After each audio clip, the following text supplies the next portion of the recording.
Assalamualaikum warahmatullahi wabarakatuh. Perkenalkan, nama saya Nidewi Inaya. Saya dari semester 1 jurusan manajemen. Baik, saya di sini ingin menjelaskan tentang buku besar dan jurnal khusus. Untuk materi selanjutnya akan saya ambil dari buku pengantar akuntansi yang saya dapatkan dari kuliahan saya sebelumnya.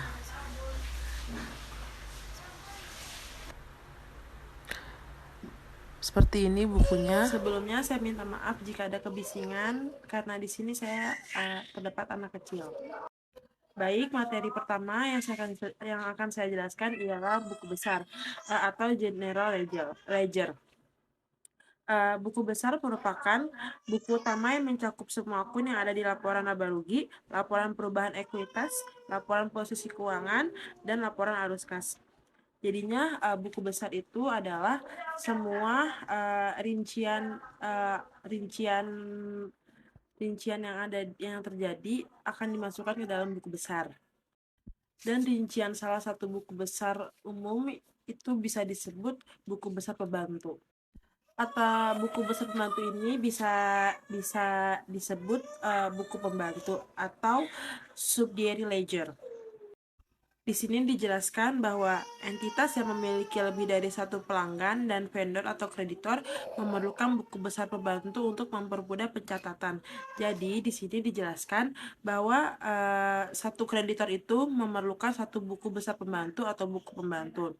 Jadinya jikalau ada 3 vendor atau 3 kreditor atau 3 pelanggan, mereka berarti memiliki 3 buku pembantu. Nah, buku pembantu ini juga bisa terbagi menjadi 2, yaitu buku pembantu piutang atau akun receivable subsidiary ledger dan buku besar atau buku pembantu hutang atau akun payable subsidiary ledger. Hal yang pertama saya ingin membahas tentang buku besar pembantu piutang. Nah, di sini sudah tertera buku besar pembantu piutang. Dan ini tuh buku besar umumnya seperti di atas, saldo awalnya 5 juta. Lalu di bawah sini ada buku pembantu piutang dagang. Nah, jadinya dari piutang UDASK, jadinya nanti dalam soal tersebut akan tertera kalau UDASK ini memiliki piutang senilai 1.200.000. Nah, jadi setiap kasus yang terjadi itu UDASK memiliki piutang apa aja, lalu dimasukkan ke dalam piutang UDASK yang tertera di sini. Sebagai contoh seperti itu. Baik, kita lanjut. Jadinya yang seperti di bawah ini adalah dari UDASK yang tadi saya jelaskan. Lalu di bawahnya ada dari piutang PT Alisa. Jadinya segala transaksi yang dilakukan segala transaksi piutang yang dilakukan oleh PT Alisa dicantumkan ke dalam buku pembantu piutang PT Alisa. Jadinya di sini dijelaskan saldo awal piutang PT Alisa terdapat 800.000. Nah, seperti itu. Lalu jadinya buku besar pembantu ini atau buku pembantu ini menjelaskan tentang rincian dari satu. Jadinya buku pembantu ini tuh dibuat per perusahaan, jadinya bukan dicakupkan dalam semuanya, enggak. Jadinya tuh buku pembantu ini per perusahaan dibikinnya. Jadinya jikalau salah satu perusahaan A memiliki piutang sekian. Nah, jadinya perusahaan A dirincikan berapa piutangnya. Nanti di situ entah dia entah kita yang punya entah dia membayar tagihannya atau dia yang memiliki utang kepada kita gitu. Jadinya di situ bisa dijelaskan nanti di buku besar tersebut ada saldo masuk dan saldo keluarnya. Saldo masuknya itu ialah dia memiliki tagihan, dan saldo keluarnya itu dia membayar tagihan tersebut. Nah, jadi lalu selanjutnya buku besar dan buku besar pembantu atau buku pembantu ini saldo akhir di salah satu perusahaan ini harus sama dengan saldo uh, di buku besar. Jadinya buku besar jadinya nanti telah dirincikan kalau PTA memiliki piutang sekian, PTB memiliki piutang sekian. Nah, nanti sebelum itu telah ada rinciannya pula saldo awalnya berapa, nanti dia tagihannya berapa, dia membayarnya berapa. Nah, hasil dari buku pembantu ini harus sama dengan buku besar sebelumnya gitu. Jadinya harus balance antara buku pembantu dengan buku besar hasil akhirnya, sama seperti materi sebelumnya. Baik, kita lanjut. Selanjutnya saya akan membahas tentang buku besar pembantu hutang. Nah, di bawah sini telah dijelaskan bahwa buku besar pembantu hutang ialah atau akun payable subject ledger yang berfungsi mencatat perubahan hutang kepada vendor atau kreditor secara individual sehingga rincian dari akun hutang dagang dalam buku besar umum. Nah, jadinya sama halnya seperti buku pembantu piutang. Kalau piutang mereka yang mengutang dan kalau hutang kita yang mengutang. Jadinya buku besar pembantu hutang ini kita rincikan kita ngutang ke siapa aja. Nah, nanti buku pembantu hutang itu sama per perusahaan juga dibikinnya. Contoh yang pertama ini ada buku besar umum. Ini yang di bawah buku besar umum hutang dagang. Nah, jadi kita memiliki hutang senilai 6 juta. Itu dari semua perusahaan. Lalu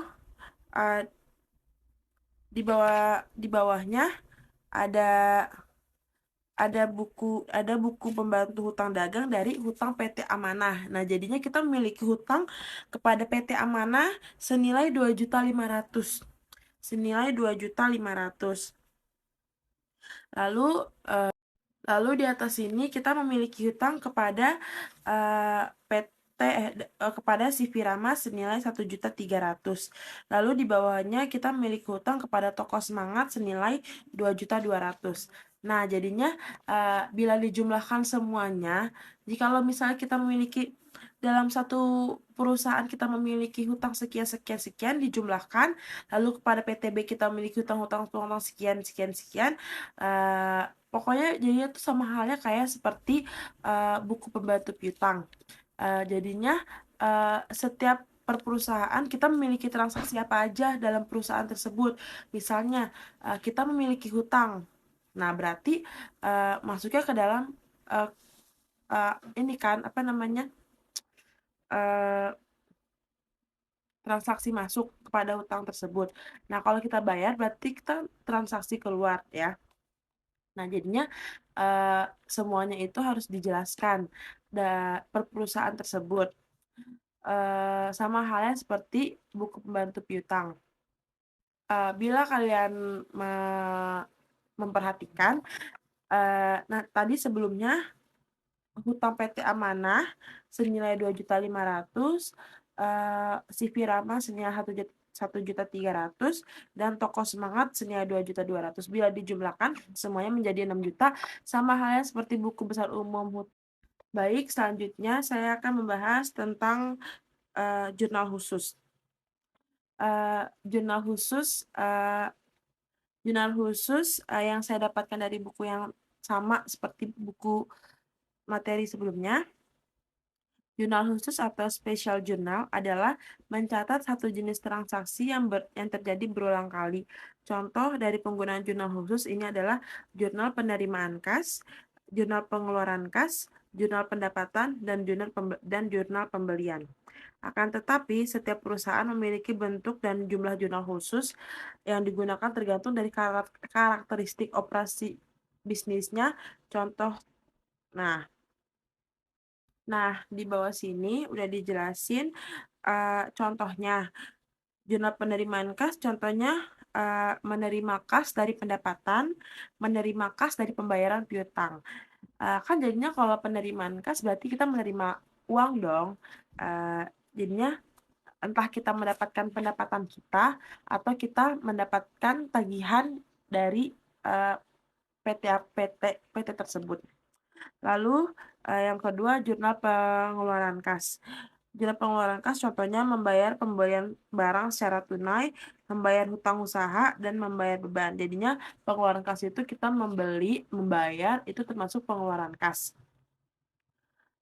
Lalu jurnal pendapatan, menyediakan jasa atau menjual barang dagang secara kredit. Jadinya, apa namanya, jurnal pendapatan itu kita menyediakan barang, menyediakan jasa, atau menjual barang secara kredit. Eee, Lalu yang terakhir jurnal pembelian. Jurnal pembelian ini dijelaskan bahwa kita membeli barang secara kredit. Nah, baik, sekian terima kasih dari, materi pembelajaran tentang pengantar akuntansi, dengan materi jurnal khusus dan buku besar pembantu. Jikalau masih ada yang tidak dimengerti, bisa, email ke email saya yaitu ndewinaya@gmail.com. Sekian, terima kasih. Wassalamualaikum warahmatullahi wabarakatuh.